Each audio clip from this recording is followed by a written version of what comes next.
یه زمانی حضرت حاجی امدادالله مهاجر مکی رحمت الله تعالی داشت صحبت میکرد که هر چی از جانب الله میاد خیر مطلقه. ما این که با این زاویه دید غلط اونو شر میبینیم، ولی اون خیره. از جانب الله فقط خیر میاد. شر یه چیز نسبیه. من بشر به نسبت عقل و فهم ناقصم او رو بگید شر میبینم، ولی او خیره. تو همین گیروداری که این صحبت رو داشتن میکردن، یکی اومد تو جلسه گفت که حضرت خانم مریضه، دعا کن الله شفا بده. همه این جمع گوششون تیز شد که تا 5 دقیقه پیش حضرت میگفت چه؟ هرچی از جانب الله میاد خیر مطلقه، غیر از خوبی الله تعالی چیزی برای بندش نمیخواد. خب حالا یه تناقض شد، حالا چیکار باید بکنه دیگه؟ یعنی چطور باید دعا کنه؟ الان حضرت گفتن دعا میکنیم، دستاشونو دراز کردن گفتن یا الله یه مریضی از طرف تو آمده و قطعا در اون چیزی که تو میاری خیره، اما الله ما ضعیفیم، خیر مریضی رو به خیر شفا تبدیل بفرما به رحمتک یا رب. بعد همه فهمیدم بابا بله شده نیه، من عاجزی خودم رو به درگاه الله تعالی میکنم، من ضعف بشری خودم رو به درگاه الله تعالی میکنم، من از الله عافیت میخوام.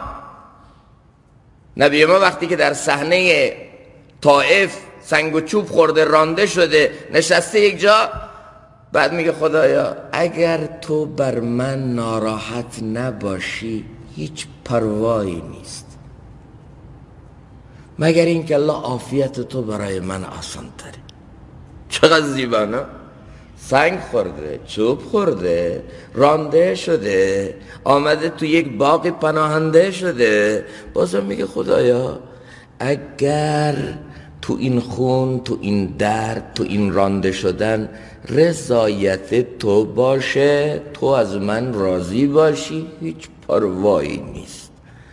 اما یالله محمد ضعیفه، عافیت تو برای من بهتره. چقدر زیبا.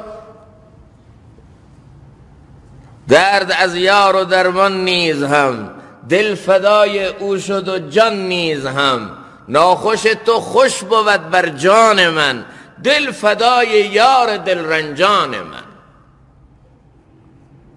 بسی زبون وسوسه باشی دلا، گر طرب را باز دانی از بلا. تو واقعا عاشق نیستی، تو ادعای محبت خودت دروغ میگی، تو اعتماد به محبوب خودت صادق نیستی. اگر همونطوری که سختی محبوب سر راه زندگیت میاره عاشق او باشی، همونطوری که عاشق چی هستی؟ یه خوبی لطفی که از جانب محبوب میرسه اینا هم همونطور دوست داشته باشی.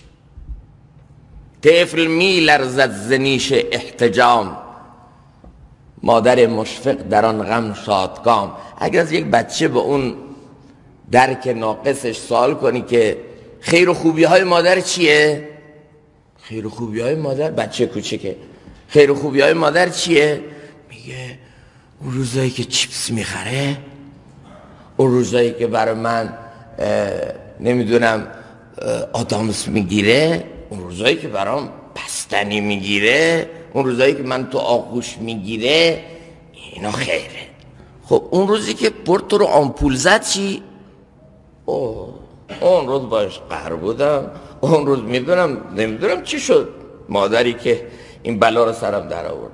به بچه نمیفهمه بابا، همون روزی که مادر چیپس رو هم داد، بستنی رو داد، شیر رو داد، آغوش خودش رو داد، او هم رحمت بود. اون روزی که روی تخت و برونکارد پاهاتو گرفته بود، به دکتر میگفت بزن، درد داره ولی بزن، سخته ولی بزن، اون درد، اون سختی هم تو فکر میکردی شره، او چی بود؟ او خیر بود. بعد این بچه میگه آمپول انقدی فرو کردن تو بدنم، بعد تا اینو میزدن تمام رگ و مویرگای بدنم هی میخواست بترکه، جیغم هوا شده بود، بعد اونجایی هم که زده بود کلی سیاه شده بود. بعد میگه اینو خیره. بچه نمیفهمه اینو، اما بعدها که بزرگ میشه میفهمه چه؟ درد مادر هم مثل آغوش مادر چی بوده؟ خیر بوده. من نمیفهمیدم.